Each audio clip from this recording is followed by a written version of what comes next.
إن الحمد لله نحمده ونستعينه ونستغفره ونعوذ بالله من شرور أنفسنا ومن سيئات أعمالنا من يهده الله فلا مضل له ومن يضلل فلا هادي له أشهد أن لا إله إلا الله وحده لا شريك له وأشهد أن محمدًا عبده ورسوله أعوذ بالله السميع العليم من الشيطان الرجيم من همزه ونفخه ونفثه بسم الله الرحمن الرحيم قل هو الله أحد الله الصمد لم يلد ولم يولد ولم يكن له كفوا أحد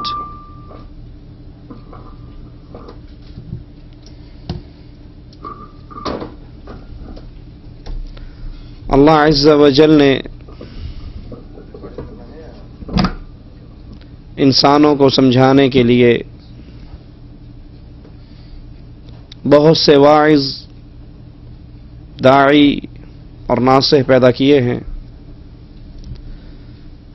رسول اللہ صلی اللہ علیہ وسلم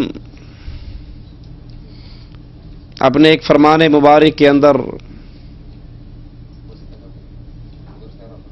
جس چیز کو سب سے بڑا واعظ قرار دیتے ہیں وہ اللہ کے نبی علیہ الصلاۃ والسلام کا یہ مبارک ارشاد ہے، کفا بالموت واعظا، کہ سمجھانے کے لیے موت بہت بڑا واعظ ہے۔ یہ موت ایک ایسی اٹل حقیقت ہے جس سے کوئی فرار نہیں ہے، جس سے کوئی بچ نہیں سکتا، جس سے کوئی بھاگ نہیں سکتا۔ اس نے ہر کسی پر آنا ہے۔ کل من علیہا فان، اس دھرتی پہ جو آیا ہے وہ جانے کے لیے آیا ہے۔ ہمیشگی ہے تو ایک عرش والے رب کے لیے ہمیشگی ہے۔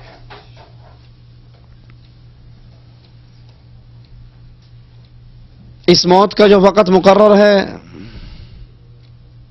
اس سے ایک لمحہ آگے اور پیچھے نہیں ہو سکتا۔ وَلَن يُؤَخِّرَ اللَّهُ نَفْسًا إِذَا جَاءَ أَجَلُهَا، جب وقت آ جائے انسان کتنی ہی منتیں کر لے وہ ٹلا نہیں کرتا۔ اگر ہمیشگی کسی کو ہوتی اس دھرتی کے اوپر تو امام اعظم، قائد اعظم محمد الرسول اللہ صلی اللہ علیہ وسلم کی قبر کبھی مدینے میں نہ بنتی۔ جب نبی نہ رہے اور وہ کون سا مائی کا لال ہے، اور وہ کون سی ذات ہے، اور وہ کون سی ہستی ہے، اور وہ کون سا انسان ہے جو اس موت سے بچ سکتا ہے؟ جس نے اس موت کو یاد رکھا اس کا اپنے رب سے تعلق نہیں ٹوٹا کرتا، وہ اپنے رب کو بھلایا نہیں کرتا، اور جو موت کو بھول جاتا ہے وہ اس دنیا کی زندگی کو ہمیشہ کی زندگی سمجھ بیٹھتا ہے۔ اسی لیے رسول اللہ صلی اللہ علیہ وسلم نے فرمایا تھا، لا تتمنوا الموت، کبھی اللہ سے، اللہ کے بندو موت کا سوال نہ کرنا، موت نہ مانگنا۔ ہم تنگ آ جاتے ہیں تو کہہ دیتے ہیں نا، اس زندگی سے مر جانا ہی بہتر ہے، مر جائیں گے تو جان چھوٹے گی، یہ بھی کوئی زندگی ہے؟ کبھی اللہ سے موت نہ مانگیے۔ کیوں؟ کیونکہ موت کے بعد کا جو جہان ہے وہ ہماری برداشت سے باہر ہے۔ رسول اللہ صلی اللہ علیہ وسلم فرماتے ہیں، لو انکم تعلمون ما اعلم، اس آخرت کے جہان کے حوالے سے اللہ نے جو علم مجھے دیا ہے، جو کچھ میں جانتا ہوں، اگر تم بھی جان لو تمہارے چہرے سے مسکراہٹ غائب ہو جائے۔ رسول اللہ صلی اللہ علیہ وسلم فرماتے ہیں، دل میں یہ گمان ہوا، یہ خواہش ہوئی میں اللہ سے دعا کروں اللہ تمہیں قبر کے عذاب کی ایک جھلک دکھا دے، صرف ایک جھلک۔ پھر یہ سوچ کر رک گیا کہ اگر آدم کے بیٹے نے قبر کے عذاب کی ایک جھلک دیکھ لی، اپنے کسی مردے کو زمین میں دفن نہیں کرے گا۔ یہ قبر میری اور آپ کی کھلی ہے، ہر ڈوبتا ہوا سورج مجھے اور آپ کو اس قبر کے قریب کر رہا ہے، اور یہ اتنی شدید ہے، یہ اتنی وحشتناک ہے، یہ اتنی خطرناک ہے۔ رسول اللہ صلی اللہ علیہ وسلم ایک جنازے کو لے کر چلے، قبر پہ بیٹھے، اتنا روئے آپ کی داڑھی مبارک آنسوؤں سے تر ہو گئی، اور کہا ہے میرے صحابہ لِمِثْلِ هَذَا فَأَعِدُّوا، اس قبر کے لیے کچھ تیاری کر لو، اس قبر کے لیے تیاری کر لو، جس قبر سے کوئی نہیں بچ سکتا، جس موت سے کوئی نہیں بھاگ سکتا۔ سوچئے ذرا، 30 سال 40 سال ہماری عمریں گزر گئی، ہم نے اس کے لیے کیا تیاری کی ہے، جس کے لیے رسول اللہ صلی اللہ علیہ وسلم ایک عجیب تصویر کھینچ رہے ہیں۔ اللہ کے نبی فرماتے ہیں جب انسان کی لاش، انسان کی میت قبر کی طرف چلتی ہے، چلنی ہے نا میری اور آپ کی لاشیں بھی قبر کی طرف۔ آج غیروں کی لاشوں کو کندھا دیتے ہو، کل کوئی تمہاری لاش کو کندھا دے گا۔ آج تم کسی کو غسل دیتے ہو، کل کوئی تمہیں غسل دے گا۔ آج کسی کے یتیم بچوں کے سر پہ ہاتھ رکھ کے اس کو چپ کراتے ہو، کل کوئی تمہارے یتیموں کو چپ کرائے گا۔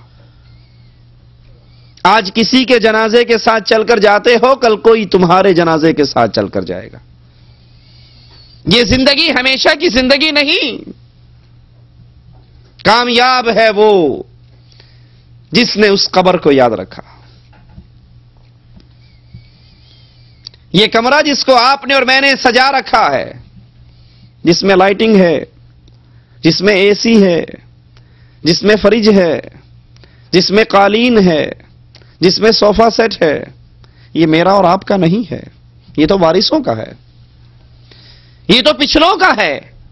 آپ کا اور میرا کمرہ تو یہ قبر ہے۔ اے اپنے کمرے کو سجانے والے، کیا تیری قبر میں روشنی ہو گئی؟ اپنے کمرے کو اے سی کی ٹھنڈی ہواؤں سے مزین کرنے والے، کیا قبر کے اندر ٹھنڈی ہوا کا انتظام ہو گیا؟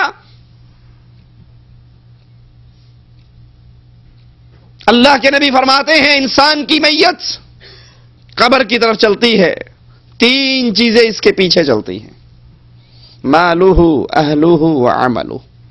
اس کا مال، لوگ تذکرے کرتے ہیں یہ سعودیہ میں رہا کرتا تھا، لوگ تذکرے کرتے ہیں یہ باہر کے ملکوں میں کمایا کرتا تھا، لوگ تذکرے کرتے ہیں اس کا اتنا بینک بیلنس تھا، لوگ تذکرے کرتے ہیں اس کے پاس اتنی مال، اتنی دولت، اتنی زمینیں، اتنے مربوں کا مالک تھا۔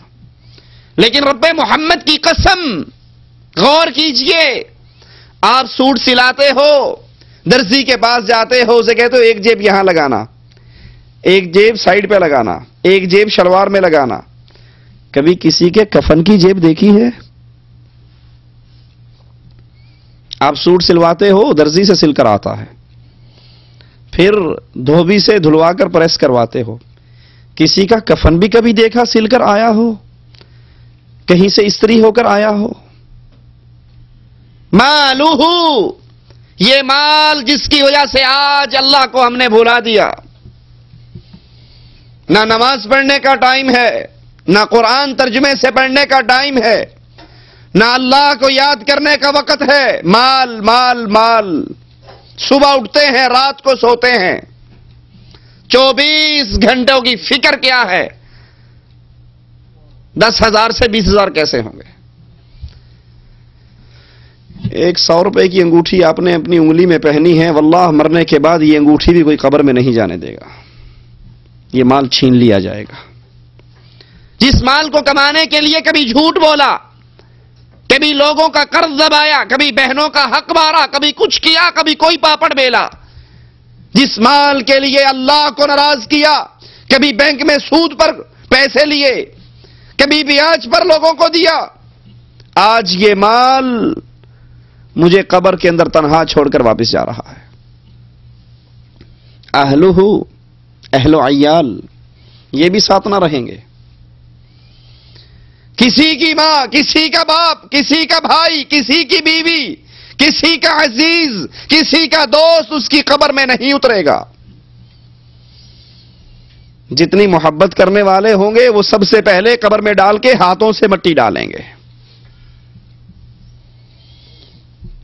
یرجع اثنان، دو چیزیں واپس آئیں گی، ایک مال اور ایک اہل و عیال۔ آج اللہ سے ناراضگی کا ایک سبب یہ بھی ہے، اللہ سے دوری کا ایک سبب یہ اہل و عیال، یہ اصدقاء، یہ دوست۔ جانتے ہیں فلم دیکھنی حرام ہے، لیکن دوست کہتا ہے کوئی بات نہیں، آج تو جمعرات ہے، میں کرائے پر VCR لے کر آیا ہوں، آؤ بیٹھ کر انڈین نئی فلم آئی ہے وہ دیکھتے ہیں۔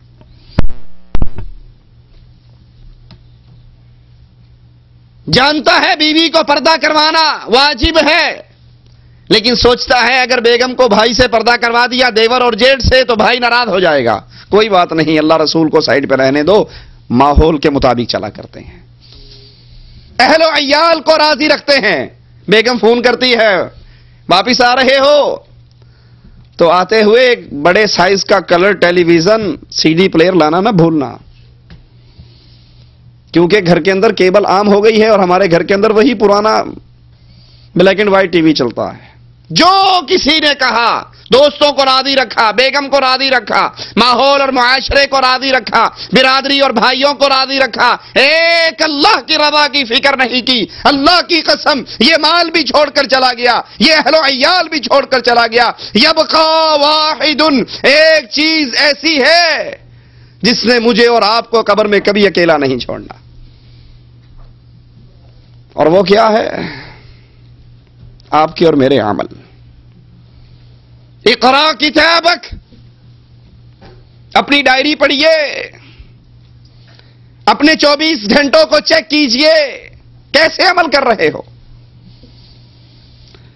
رسول اللہ صلی اللہ علیہ وسلم فرماتے ہیں انسان کو قبر میں رکھا جائے گا، ایک ڈراؤنی شکل کا نوجوان آئے گا، نفرتیں، بدبو، تعفن، گندگی، شکل ہے بدناک۔ یہ پوچھے گا من انت، تم کون ہو؟ وہ زبان حال سے کہے گا، اب پوچھتا ہے میں کون ہوں؟ انی عملک سیئ، میں تیرے وہ گندے کرتوت ہوں جو دنیا پہ کر کے آیا۔ مؤذن کہتا رہا حی علی الصلاۃ، لیکن تو پاکستان انڈیا کرکٹ میچ میں لگا ہوا۔ مؤذن کہتا رہا مسجدوں کو آباد کر لے، تو گانوں اور فلموں کی مجلسوں کو آباد کرتا رہا۔ انی عملک سیئ، میں تیرے وہ گندے کرتوت جو دنیا میں کر کے آیا، آج اصل شکل میں تیرے سامنے ہوں، تیرے عذاب کے اندر مزید اضافے کا سبب بنوں گا۔ تیرے کمرے میں روشنی تھی، یہ قبر اندھیریوں کا گھر ہے، تاریکی کا گھر ہے، تنہائی کا گھر ہے، سانپ اور بچھو کا گھر ہے۔ رسول اللہ صلی اللہ علیہ وسلم فرماتے ہیں انسان پر روزانہ 99 سانپ چھوڑے جائیں گے، اگر ایک سانپ کے زہر کا ایک قطرہ اللہ دنیا پر گرا دے، پوری دنیا سڑ کر تباہ ہو جائے۔ گرمی آنے پر AC لگانے والوں، ٹھنڈے کپڑے پہننے والوں، سردی آنے پر ہیٹر کا انتظام کرنے والوں، جرسیاں خریدنے والوں، یہ قبر بھی آ رہی ہے۔ اس کے لیے کیا ہماری تیاری ہے؟ اللہ عز و جل کی طرف سے آوازہ پڑے گا، اعلان ہوگا، منادی کرنے والا کرے گا، ان قد کذب عبدی، یہ بندہ گندا، اس کی سوچ گندی، اس کا عقیدہ گندا، اس کا کردار گندا، افرشوہ من النار، اس کے نیچے جہنم کی آگ بچھا دو،